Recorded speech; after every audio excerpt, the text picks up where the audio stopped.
So Michael is Yeah, makes. you can share now. Okay, great. Thank you. All right. So can you see my screen now? Perfect. Is there anyone who is here that's brand new to my classes? Anyone here for the first time for any of my classes? I suspect there could be somebody coming in here who's new. So I will just say that my name is Deb Livingston and I'm your guide here in York, Pennsylvania, where I come from a business background, but a real love of gardening and cooking, all things. I like to say, I do a lot of classes on healthy eating and healthy recipes and whole foods, which I do have a bias for. But, I'm beginning to think I'm getting a reputation for that.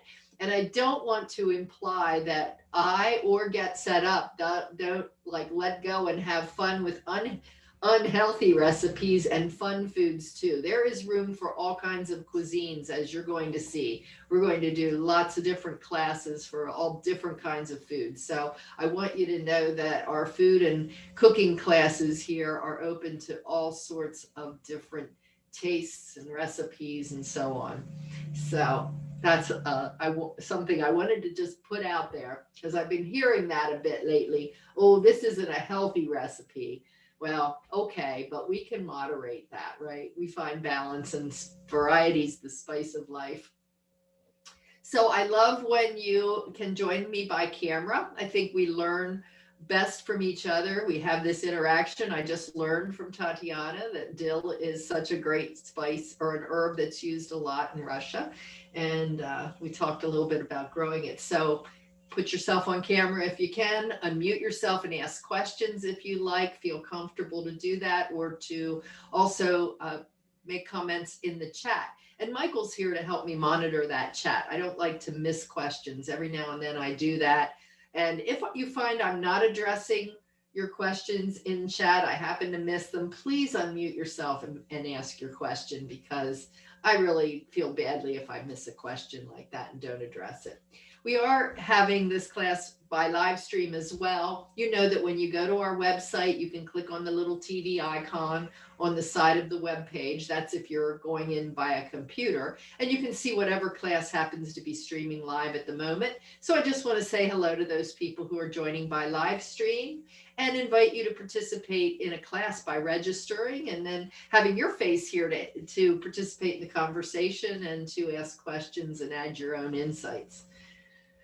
So this is what I had in mind for today for our agenda on making spices, or making your own spice blends, I should say, not making spices.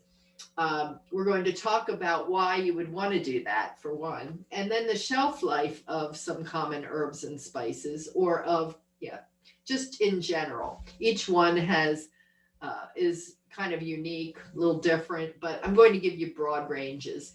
And then talk about how to make and store spice blends. I'll show you some options for that, give you some product ideas, and then also share with you some recipes using spice blends. What I have done is put together a handout for you. I'm going to give you recipes on, let's see, 7 different spice and herb blends. And I put them together in a chart so that you could take inventory of what you have in stock already and see how many of those spice blends kind of overlap with the things that you already have in stock. So you should be able to make an easy list of things that you might need to add to your spices before you make these blends.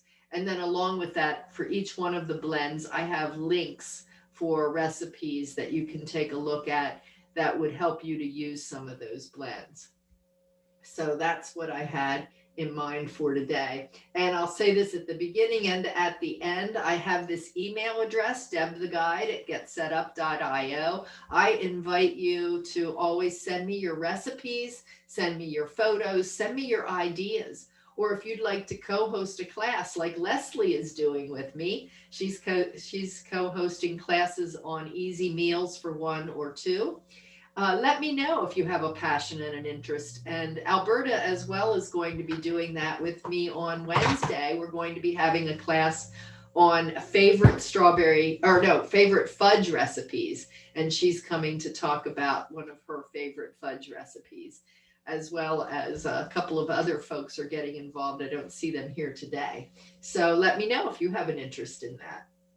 So I would like to know what brought you specifically to this class on making your own spice blends. Is there something in particular that you want to learn? Or did you just come for general information? Well, I'm looking for a nice Greek spice mix. Greek, okay. Yeah, and I've kind of tried a few recipes with some of the ones I found and haven't found one I really like. So I'm just looking for somebody else's take on it. Okay. And I would ask the group when we get to that point where we're sharing blends, if you have a blend like that, to share it, because I don't have one in this class today. That isn't Okay. my seven, but somebody else very well may have one. So Perfect. it'd be great if you have one. Perfect. And as a matter of fact, Diana, I just spoke with somebody yesterday who may be, or I'm going to be speaking with someone. I got the name of someone who really loves to cook Greek food. So I'm going to try to get her engaged in some classes, and I bet you she might have a blend. So we'll keep that in the back of our minds too, to add to whatever comes up today. Deb, Yeah. I am looking for salad dressing seasoning mixes like the ones I used to buy at Penzies. Okay. All right. So the kinds that you used to buy at Penzies, like an Italian, maybe Italian dressing, or Yeah, they had Italian, Greek goddess, and I'm not sure. They were all for salad dressing. okay. Okay. So I have two dressing recipes today that we can go over, and I'll make a list and we may add as we go along. Anyone else? Mary? Yeah. Deb, I eat low carb, no sugar. And surprisingly, a lot of these blends contain sugar. So I have to be very diligent. I'm diabetic, so I have to be really diligent about anything that I buy. Therefore, I prefer to make my own blends. Makes a whole lot of sense. That's a real benefit from making your own, a real benefit from making your own spice blends. Yes, you wouldn't necessarily think that there's sugar in those recipes. And some of the recipes, I'm just looking to see whether any of mine, yeah, there are actually 1, 2, 3 recipes that I have that do have a little bit of sugar in. So what you can do is add a sugar replacement for that, or leave it out altogether too. And you always have that option. Yeah, a So lot of things I use erythritol instead of sugar because it's a one-to-one one-to-one conversion. Yeah. ratio.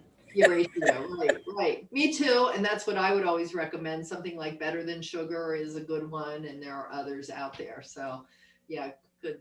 I, I love ranch dressing, and I just can make it the right way how it tastes at the store, but the store one is not healthy.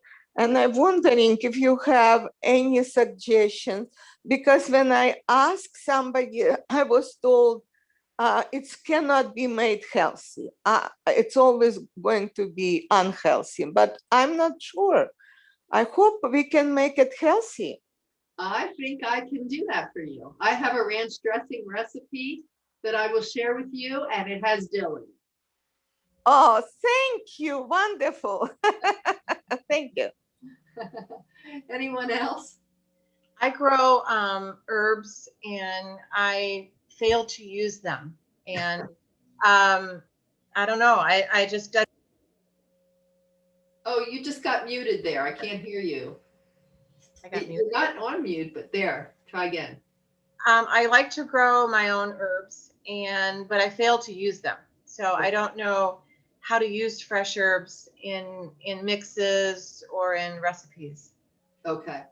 Okay. And certainly if you're doing them in like a dried do-it-yourself herb blend, one that you want to have shelf stable, you'd have to dry your herbs first of all. So that's an important thing. You wouldn't want to use them use them fresh in a mix with things. You dry them first, but you could use them fresh and lay them out. We're not addressing that specifically today, but drying them, it would be an important part, because you wouldn't want to seal them up in a jar while they're fresh, because they would get moldy. So yes, slow dry in a very low oven overnight will really help with that. And then I will show you some products, one in particular that is an herb or spice grinder. And you can use that, or you can use your food processor to get your herbs to a consistency that you want to use them for in a blend. Okay, thank you. And maybe some other folks have ideas about that as well. Okay. Anybody else have a particular reason for coming today? All right. I like to try different recipes, and a lot of times I don't have the seasoning. So I get online and look for the seasoning, how to make a copycat recipe. How to make a copycat. Yeah, that's the best thing. And as we'll talk about in a little bit, one of the things that you want to do is make recipes for things that you actually like and will use, because spices and herbs don't last forever. And Leslie will adds to that as well in the classes that she teaches, because she finds particular blends that she likes and then makes them ahead. Because we all know that when we're making a recipe, lots of times that's the thing that takes the time. You have to get all of those little bottles of herbs and spices out and mix all that up. And if you make that recipe frequently, it makes sense to make bulk quantities of it and then have it so that you don't have to get them out each time. So, Deb, you talked about the shelf life of herbs, and I've got stuff in the cupboard that I bought for a recipe and then once and then never used again. And it's really hard to know how old is that, because the rest of the herb spice bottles don't have an expiration date on them. So how do you track that? Yeah, and isn't that interesting? Wouldn't that be helpful if they put those dates on? I know one of the things I'm going to start doing, because as I become more aware, I want to be more attuned to having the right dates on there, is I'm going to label my own. So when I buy it, I can at least label, but I don't know how long it's been on the shelf at the grocery store. But at least I know in general whether I've had it for 2 years or 10 years, because sometimes the years fly by so quickly, you just don't know how long you've had something. You can at least write on there how long when you bought it. So that's helpful. Yeah, I buy the smallest amount possible and date it when I get it. Yeah, there is a value in that. We buy a lot of things bulk, and I certainly have a lot of bulk spices and herbs, and I have to rethink that because some of them I don't use as often. So I may go to smaller containers and just use what I need. But then there's other things like oregano. I use a lot of oregano, and I use oregano, that's going to be gone well within the time that it expires. So again, it goes back to selecting based on how much you use and how often. So some benefits of making your own spice blends: well, you get to make a blend out of things you already have on the shelf. So chances are, if you're making some spice blends up, you may be willing to use them more, and they're easy to use. So then you do use your spices and your herbs up more rapidly. So that's a good thing. There's nothing better than saying, oh, I want to have chicken tonight for dinner. Maybe you haven't planned ahead, but you have chicken in the refrigerator or in the freezer, and you thaw it out or whatever, and you say, well, now what am I going to do with it? There's nothing better than having some kind of a blend that you can put on there to spice that chicken up a little bit, so you have something a little bit different. And if you have a few nice blends to go to, you can have a different taste for any time that you make chicken. Always have a little different kind of meal. You can control your sodium also. So that's another thing, in addition to sugar, that is a problem for people. And if we're able to eliminate or reduce the amount of sodium or replace it with something else, so much the better. Lots of spice blends also have MSG in them, monosodium glutamate. That's a preservative, but it's also a flavor enhancer. So it's kind of a cheap thing, but it also gives some people trouble. I know that my mother used to get terrible headaches from eating at Chinese restaurants because they would use MSG in the seasoning. And so we've got into the habit of saying no MSG, please. So apparently they could add that in as an additional flavor, and we don't need to have that in our spice blends. I mentioned they add flavor and variety to any meal. Take the same meal and make it take the same ingredients, make it taste totally different by using different blends. And of course, you can save money, you can save time, and they make great gifts. So one of the things that I think is a really good idea for us when we are in a small household, perhaps, or we don't use a lot of these things fast enough, is to get together with a couple of friends and make it a social thing. We're going to have an herb blend day, make your own spice blend day. Bring the recipes you want to make, bring some ingredients, and maybe you map that out and figure out who brings what, and you make them together and split them up together. And now you've made good use of those herbs and spices, and you've had a great time on top of it. So I'm a great fan of taking, many hands makes light work, and you can have a good time doing it. Anybody have anything that they would add to that as far as benefits to making your own? Those of you who make your own now. Leslie, you do. Anything that you would add to this list? Oh, I was just saying, I really liked the little picture of the Spice Blend gifts.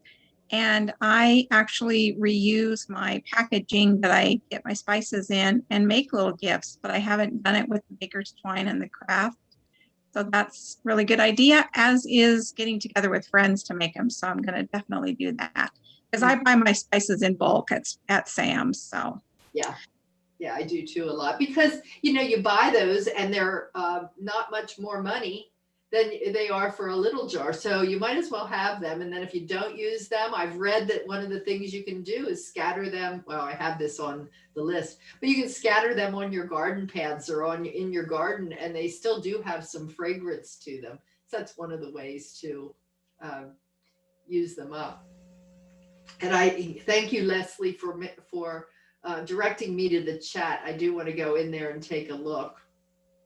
And cheaper, Leslie saying less expensive, and you can make many blends with only a few spices. That's just it. How many times have we gone out maybe and purchased a spice blend when in fact we have all the raw ingredients at home and we can make our own? So it's good to have that. And writing the date opened with a Sharpie, maybe that's even better. You could put a purchase date and a date opened on there if you would like, but the date opened probably even more important. Okay, good suggestions. So shelf life, basically, vanilla extract has and salt have indefinite shelf lives, so you don't have to worry about those at all.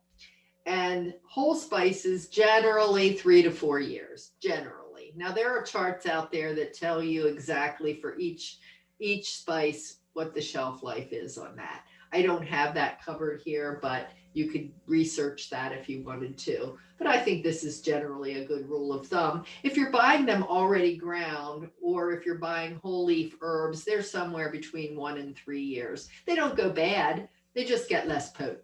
So, you can work around that too. You can always say, well, if it's a little less potent, I'll just use a little more. So it's not like you have to reach a 1-year point or a 3-year point and throw your spices and herbs away. You can just modify your amounts a little bit. So not to be wasteful. They don't at some point just say, oh, well, I'm not going to have any flavor. Although I do say that about dried cilantro. I think that is one, for me anyway, that's one of the herbs that is a waste of money, because I don't even get any flavor out of dried cilantro. I don't get it. And so that's a tough one to preserve, really. The best way to preserve that I've found is to do it in oil and keep in the freezer something like that, but you can't really ever resurrect it to use it in fresh in salads or anything. It's just the nature of the beast. That would probably lend itself well to finding a way to grow indoors. And I've often thought I'd like to do that. So there are some ways that you can revive your herbs, your spices a little bit. You can gently toast them in a skillet before you use them.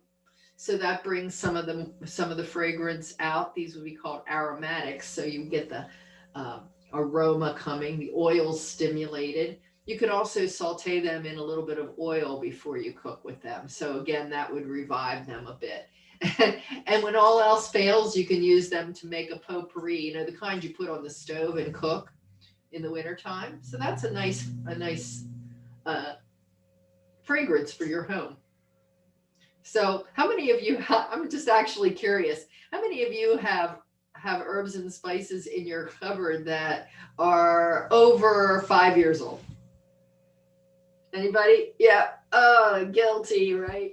Anybody have any that you don't remember when you got them or how old they are? Yep. I know you can have them. And at some point it might, Lily, you have your hand raised. You have some that you have lost track of? Or do you want to? No, I have spices that I don't remember when they got in the house. Isn't that funny? And we hold on to them and we keep using them. And at some point we probably are not getting the most out of our meals because they don't taste quite the way they would as they would with fresh herbs and spices. I have to tell you a funny story. I went on my honeymoon back in 1999. One of the places we went was to France and we were in Provence. And of course, what I bought was a big bag of herbs de Provence. Brought that home. It was wonderful.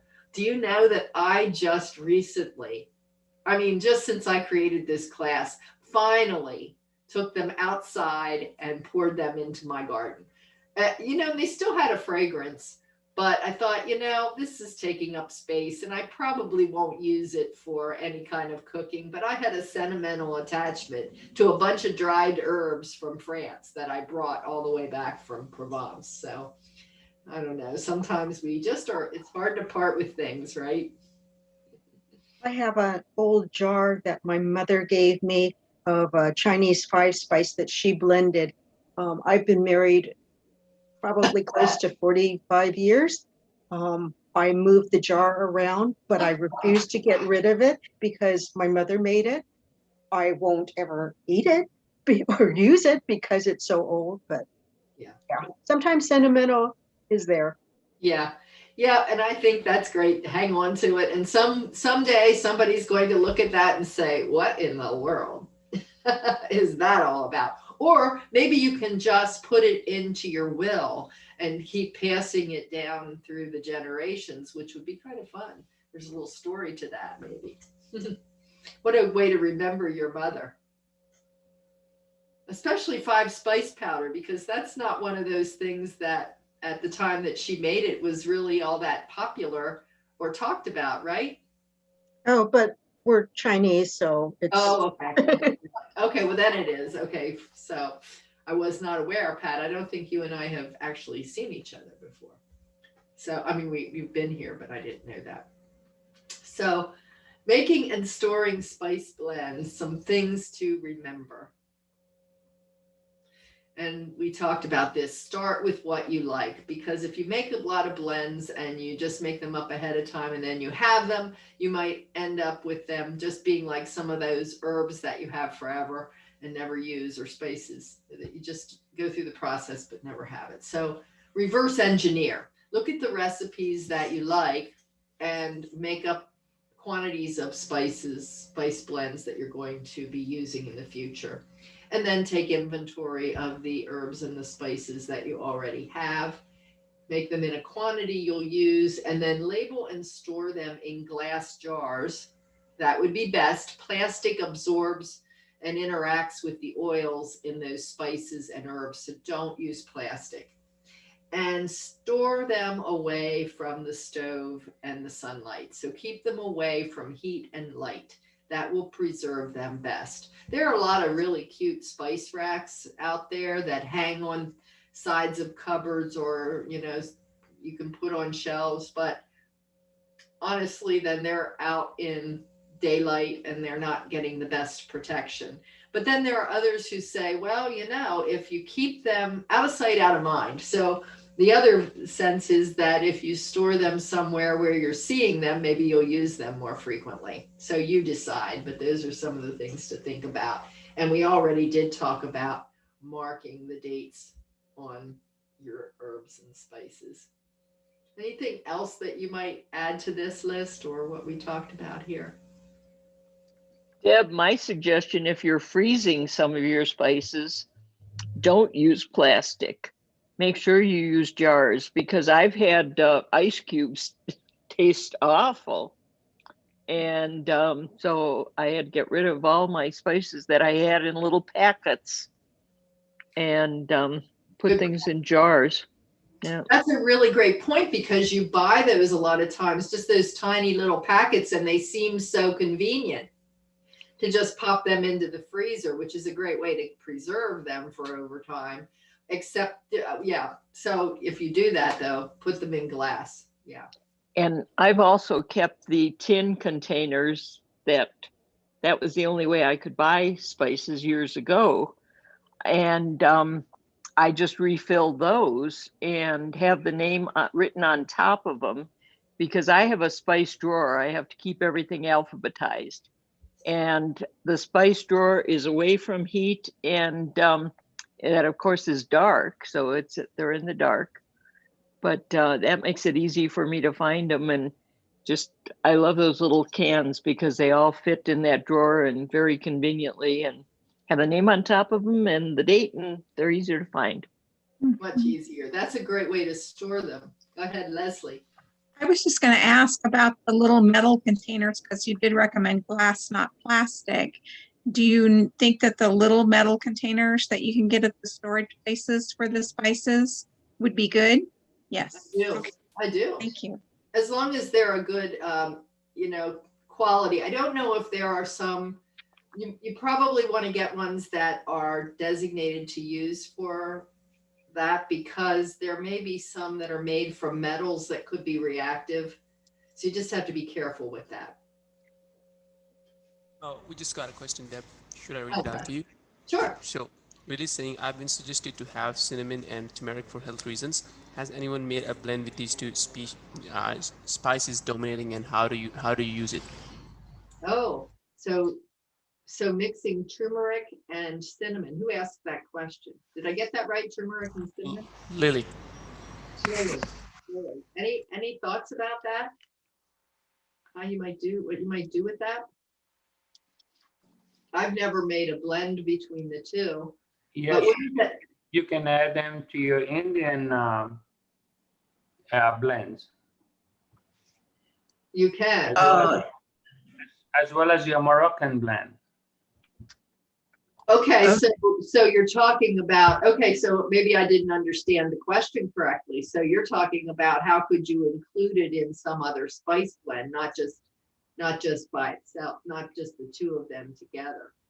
So that's a good point. Looking really closely here at whether I have anything. None of these particular blends that I am going to send you today have that in, but wow, Mike's right. Any of the Indian blends will have like a curry blend would have the turmeric, the garam masala. Does that have both of those in it? So garam masala would be one that would use both, I think, turmeric and cinnamon. I've been adding turmeric. And what I've been doing, because I'm supposed to try and get it in for inflammation. Yes. I don't really like the smell of turmeric, and it's new to me. So what I've been doing is just, okay, I made chili, added some to the chili, just put a little bit. And the next time I'll put a little bit more. I made the chicken rice soup last night. I threw some in there. And I'm not tasting the turmeric, but I'm slowly adding it to my diet. Cinnamon, I think you could probably do the same way. I have cinnamon tea, so I'm getting cinnamon that way. So, but the turmeric, just things that have stronger spices in, just throw a little bit in with it. Yeah, and they're a little harder to get used to, but one of the things that we learned when we did the chicken curry class the other night is that turmeric, when it is raw, is very sharp tasting.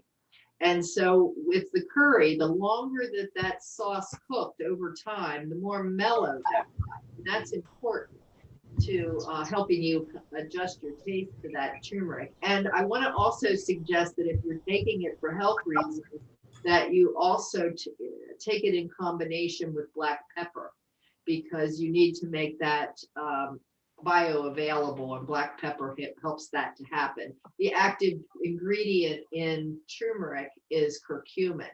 And so there are supplements out there too where you can take curcumin with either there's molecules of it that have been shown to be more absorbable that don't require the pepper, but then there are others, the more raw curcumin or plain curcumin is paired with pepperin, it's called, which would be black pepper. So just a thought about that. Yeah, when I do this, I'm actually upping how much black pepper, and I'm putting a better grade of black pepper in also, not just the inexpensive already ground stuff. Awesome. Those are some of the ingredients that are in chai tea as well. Yep. So you can always use them as a chai tea or add them to your tea that you're fond of. Diana, you make your own chai tea? I used to, but I found that I have this one that I ordered off Amazon that I really like. It's a Marcella chai tea, and I just add a little extra cinnamon and a little extra turmeric and stuff into it, so just to make it my own sort of thing. But yeah, I used to, but not very often now. It's just as easy for a cup to scoop it in and pour the hot water in. But yeah, it's always nice to have, and it settles your stomach if you have indigestion and stuff like that. Yeah, and you said you do have some of that issue with the digestion. Yeah, acid reflux, yeah. So Diana's a testament to that and how that can be helpful as an anti-inflammatory. Well, thank you, everyone, for that. I was the one who asked about the turmeric and cinnamon. And thank you, Mike, for the suggestion of Indian and Moroccan. Would anyone like to teach it? I've been meaning to learn how to cook Indian, and I did attend a curry class last week. You know, Lily, you're on target, because I am in conversation right now with someone who is going to come and teach us some Indian food. Oh, great! Because yes, it's such a yes. That would be absolutely wonderful. It's so tasty, and yet medicinal at the same time. Absolutely. So we'll do more of those things for sure. We want to get into more of these cuisines that can be so good and good for us. So right. Thanks for reinforcing that that's an important thing for us to do.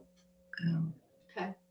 All right. So making and storing spice blends, you know, we've got some options here, and there are a couple of different tools. So if we're buying our spices whole, now many of us do. How many of you buy your spices whole? Maybe a few. I can find them. If you can find them. And there's certainly value because they stay longer. But then we do have to go through that added step of grinding them. And you can do that with a mortar and pestle, and that takes some elbow grease. And you know, that's not a bad idea for if you're just doing it every once in a while. But I got it. Or if we don't have electricity, it's perfectly good for that. But if we've got electricity, there is almost nothing better than getting yourself an herb grinder, or this, and you can see this has coffee beans in it, but it came up as the #1 herb grinder in a review article that I'll send you in the email. And it's a Hamilton Beach version. There's many out there, but the one thing that you want to do, call it a spice grinder. Don't call it a coffee grinder. You don't want to grind your spices in the same grinder as you grind your coffee. So make it a dedicated spice grinder. And when you use those, you'll never go back to a mortar and pestle. So they just take work. You press the button, a couple of whirs around, and you've got totally ground herbs or spices, powdered. So those are two things. And I want to just, hopefully this works out, how to grind your own spices. I just want to share this very short video with you. Spices are a great way to kick up the flavor and add depth to any of your dishes. And because you put the time and effort in putting such a great meal together, why not grind your whole spices from scratch? Pre-ground spices tend to lose their flavor pretty quickly, whereas whole spices hold on to those essential oils, and they're only released through toasting and grinding. To use whole spices in your kitchen, start off by choosing a nice selection of whole spices and store them in an airtight container. When you're ready to use, toast them in a dry pan over medium heat for about a couple minutes, just until you really start to smell those spices. And then to grind them, you can use a mortar and pestle or purchase a regular old coffee grinder that's available in most stores for about $10 to $20. When your spices are ready, pour them into your grinder and grind them until they're fine. Get creative and try your own spice combinations, like maybe a custom garam masala or a spicy Malaysian curry. Try our recipe for a spiced Egyptian cauliflower soup at elixirkitchen.ca. So that's just a little bit of the process there. Just toast those a little bit ahead of time so that they release their aromatics, and then grind them when they cool off a little bit. Anybody use a grinder now for their spices? I do. Okay. And yeah. yep. But for whole nutmeg, I just use the little rasp. Yeah. Okay, let's see about that. The rasp. Let's that's a good one. Anybody Yeah, else? the microplaner. Yeah. Okay. I want to check something here and see if we can.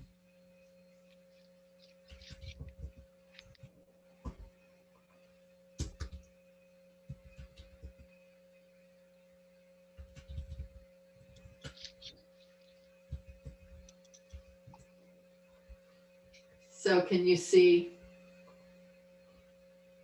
what they're talking about here? Can you see this picture of the planer and the shaving of the nutmeg, the whole nutmeg? That's what a whole nutmeg looks like.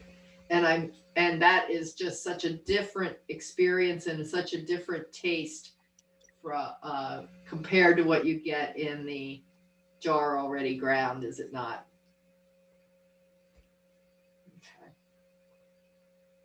So I wanted to just give you some ideas for storing your herb blends. Glass is a nice idea. So are those tins. And I was reminded the other day by somebody who was in the class that she picked up in another class when I talked about getting glass containers that were square or rectangular because they use space more efficiently. And so she likes the square or rectangular herb containers too. And I think that's a great idea. I got caught up in the moment when I was out at the Target the other day and I saw these cute little 4-ounce mason jars that I couldn't resist for some spice blends. And so I bought them, and they're rounded, so they're not quite as efficient in space, but these store really nicely on a rack like this. So you can find these online and they sit nicely in a cupboard. They're elevated each tier so you can position your labels so that you can read them. I think that's one of the most frustrating things about storing spices or herbs. It's hard to see what you have. So it's important to find a contraption or a shelf or a way of storing that allows you to see everything at a glance and not have to move a lot of things around. So whether you do what Alberta does in her drawer and label them on top, or you label them on the side, will be dependent upon how you have them arranged in your cupboard. I just use the small canning jars. Yes. Yes. Mm-hmm. Yeah. You can get the half pints and the pints. Yeah. That's what I had. And then I saw those really tiny ones, the 4 ounces, and they were just really small and cute. And I just had to do it. But I use those What I like about the 4-ounce canning jars though, is that you can get a whole tablespoon in that. Yes, yes. The smaller jars that have the smaller openings, you can't get a whole tablespoon into. So Mhm. that's another consideration just for ease of use. It's nice to be able to get all of your measuring spoons into your jars. So these are little things you don't think about until you go to use and go to stick your spoon in there and can't get it in. And now you have to use 3 teaspoons instead of a tablespoon, or you pour it out all over your counter. So here's an example of a spice rack that lays down in a pull-out drawer, which is very nice. And of course, then you can label on the sides and easily see things. And then this is one that would use either the round or the rectangular jars. It's a pull-out bamboo spice cupboard that you can sit on your shelf. So if you don't have room in your drawer, you could buy something like this that would protect your herbs and spices from the heat and easily pull out so that you could look at it. So those are some ideas for storing. I know I'm always looking for what's going to be the best for me. I have pull out drawers, very large, on either side of my cabinets below my stove. It's not close to heat or anything, but it used to be a lot easier to get down there and look at those, but it's not as easy. I'd like to be able to have them higher up, so I'm looking for a change. So these are the spice blends that I am going to give you to try. I have a Jamaican jerk that is wonderful to use for a variety of meals. For instance, I just made that on pork the other day. I used it on pork and grilled that. I actually had it in a wet rub that I used and grilled it on the outdoor grill. But I also made some flounder the other week. I had a little bit of flounder left over from something else, and I wanted a little bit different taste. So I put the flounder on a baking pan and just sprinkled a little Jamaican jerk seasoning on it, and it was delicious. So it's a flavoring going to what we like that I would use a lot for a lot of different reasons. And so that was one I wanted to make. And the same thing with taco mix. You can use a taco mix for a lot more than tacos. So one of the handouts, or one of the links that I'm going to give you in the handout, is a link to, 40 recipes that you can use taco seasoning mix with, just to give you some creative thoughts. And then there's a Cajun mix and an Italian dressing mix, a ranch dressing mix, an Italian seasoning blend, and a fajita seasoning mix. So does anybody use these now? What of these are most interesting to you?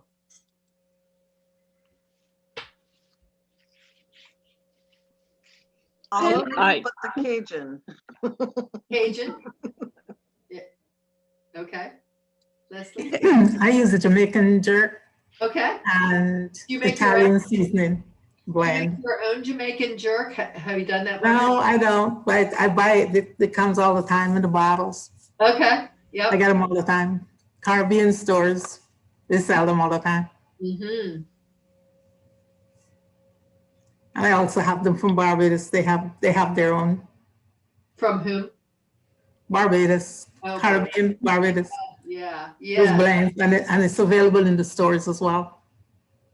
It would be very interesting to get some of those blends and the recipes for those too, so we can have some more exotic ones. Leslie, were you going to say something? Yeah, I was just going to say, I'm not sure if your Cajun blend is like a blackened seasoning blend, but I make one that I use for fish and chicken. I use the same blend for sometimes fish, sometimes chicken. Yeah, it can be used. Yeah, these things can be used in so many different ways. Let me show you. Oops, that wasn't what I wanted to show you. Well, it takes us where I need to go anyway. But this is what I'm going to send you. And it is this chart. So let's see if I can just tune it up here a little bit. I realize that's a lot of detail to see, so it's not important that we get all the detail. I just want to show you what it is that you're going to get. You can see that what I've done is over these 2 pages, it's like 1.5 pages worth of information. I'm listing what all the herbs and spices that are included in any of these recipes. And then I've done the chart to say how much for each one. And then the blue stands for, let me see, blue stands for that it would fit into a 4-ounce jar, and the orange that it would fit into an 8-ounce jar. That doesn't mean it's going to make 8 ounces. It just means it's probably not going to fit into the 4-ounce jar. Okay. And so then I have all these sources that you can click on if you would like to go into more detail about the recipes and about how to use those recipes, and then just more detail on herbs and spices. And then down here on the next page, I do have some links to recipes and how you might be able to use these. So you have a Rasta pasta recipe that uses the Jamaican jerk. You have what you can do. Here's the recipe for the taco seasoning blend for making tacos. You would use basically 2 to 3 tablespoons of the mix to 1 pound of taco meat. But then there's this link to 40 recipes that use taco seasoning. And then the Cajun seasoning blend you can use as a rub or either dry or wet. So it depends on what you're trying to do. If you're trying to get a crust on the outside of your meat that you're grilling, you use a dry rub, and you don't have to marinate for very long. So you can just throw your meat on the grill, get that nice crust, that nice flavor. If you've got a piece of meat that is tends to a little bit on the drier side and you want to retain moisture, you can use a wet rub, and you can rub that on your piece of meat and keep it and marinate it for maybe 5 hours or so, and then make it on the grill. So that's kind of the difference between the dry and the wet rub. That's a very simple difference, simple explanation of the difference, but maybe at some point we'll do a grilling class and talk more about that. And then the Cajuns, there's recipes to use the Cajun seasoning, so even beyond what we just talked about. And then here's this Italian dressing recipe, which I started making for myself because I realized I was buying that Italian dressing at the store and there's all that stuff in it. And why not have this, because it's a great marinade as well as a great dressing.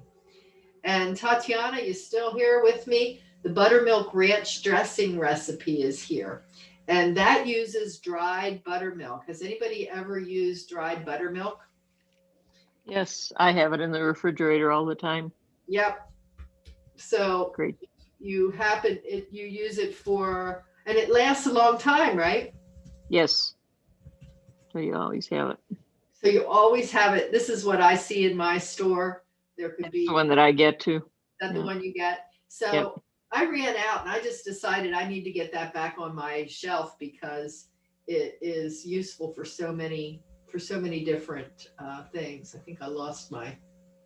Yeah, you can also mix vinegar with milk, but Vinegar with milk for buttermilk substitute. for And then butter. Oh, yeah, right. Vinegar, or can you use lemon juice too?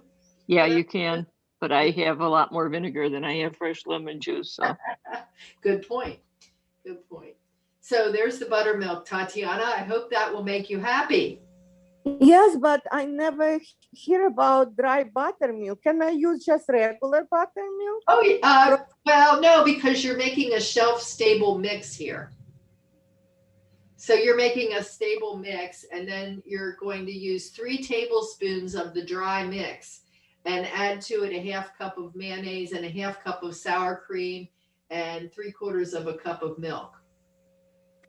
But what store do I need to go buy dry buttermilk? You should be able to get that at any grocery store. It's I widely. never heard. It's in widely. the baking aisle. Yes. Amazon carries it also. Yeah, Amazon has it. I get mine off Amazon. Did you see the picture of it, Tatiana, so you have a visual? Can you be so kind and show again, please? I would. I would. Thank you. Mm-hmm.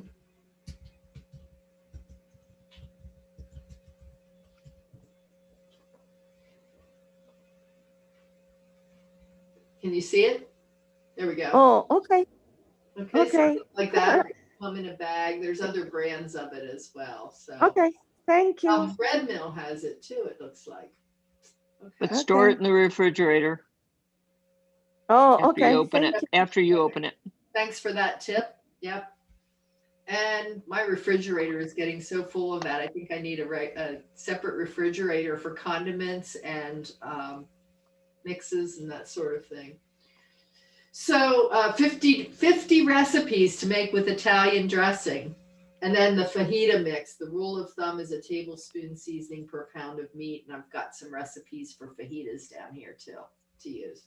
So you can see that you can do the same thing. Pick a recipe, something that you like that calls for kind of a rub or a seasoning. And if you're going to make it again, just make quantities of it if you think you'll make that recipe again. That way you don't have to go to that trouble all the time. Several that I use all the time are seasoned salt, of course, and Old Bay and Montreal steak seasoning. So I have mixes for those. Nice. So that would be great. You found those online as copycats? Right. Well, someplace. I've been collecting these seasoning blends for years too. You have no idea what my computer recipe. Oh my goodness. Alberta, we'll be talking because I think there will be other things maybe you can share with us. That would be a lot of fun. Yeah, because you really do have a lot. And Marjorie, you have a question. Yeah, while you were flipping through those pictures, I think probably around the Italian or the ranch, I saw a picture where the nutmeg was in some kind of a machine. I was trying to catch what that there. I was trying to see what that is so I can get. This is a nutmeg grinder. Now it's mechanical, but looks like you can put more than one nutmeg in it. I'd like to get one of those because I have a lot of nutmegs myself, and I kind of hate having to grate it. Yeah, plus you can save your fingers a little bit. So you can find that. It looks like you can find that at Williams and Sonoma, but maybe Amazon has it as well. All right, I'll try for that. Thank you. You're welcome. So we talked about a lot of these ways to use spice blends, but in addition to meats and specific recipes, you can season rice and beans with it. Again, we talked about the rubs. Add it to oil and brush it on fish. I think that's what I actually did with my flounder the other day. Just sprinkled a little bit in some oil and rubbed it over so I could get an even covering. You can add it to soups just for a different flavor. Lots of people say my soup it doesn't taste all that flavorful. I put all these good things in it. Well, sometimes it just means it needs a little more spice. And you can put these on your roast vegetables too. So it really makes your roast vegetables pop. You can add them to a vinaigrette. You can add them to ranch dressing or yogurt to make a different kind of dip. So there's a lot of different ways, and you can sprinkle it on popcorn. So think about that. That's something we don't typically really give much thought to. So how do you get it to stick to the popcorn without using butter? Oh, well, you know what I do? My little trick for that is to take avocado, the spray cans of like spray oil. I'll take a spray avocado oil and spray it on my popcorn and then put the seasoning on, toss it around. Okay. You could try that. It's not as tasty as butter, let's face it. And I use the spray butter to do the same thing. It's not quite as bad as melting the butter, I don't think. And also for seasoning blends, I put them in with bread when I make bread mixes or like a vegan flatbread or something. So. Great idea. And you made me think about tossing them if you want to make croutons. If you're making herbed or spiced croutons for your salad, you could do all sorts of tastes from that. So, that I've got to let you go because you're going to want to go to another class perhaps. This always happens. So I hope that we covered a lot for you today. If you got to go, go. My next class next week, spotlight on asparagus, and I'm doing one on peas too. Lots of fun things to do with peas that you might not have thought of. And next week we have Alberta and others joining us for these classes, favorite fudge recipes and favorite strawberry desserts. So don't forget to give me some feedback about this class and take a look at our schedule, sign up for your next class, invite some friends, and let us know what you think. Looking forward to having you come back. I hope you all have a wonderful weekend. And you can let me know what you do with your herbs and spices. Thank you. Very informative. Well, thank you very much, Deb. Thank you. Thank you. All right.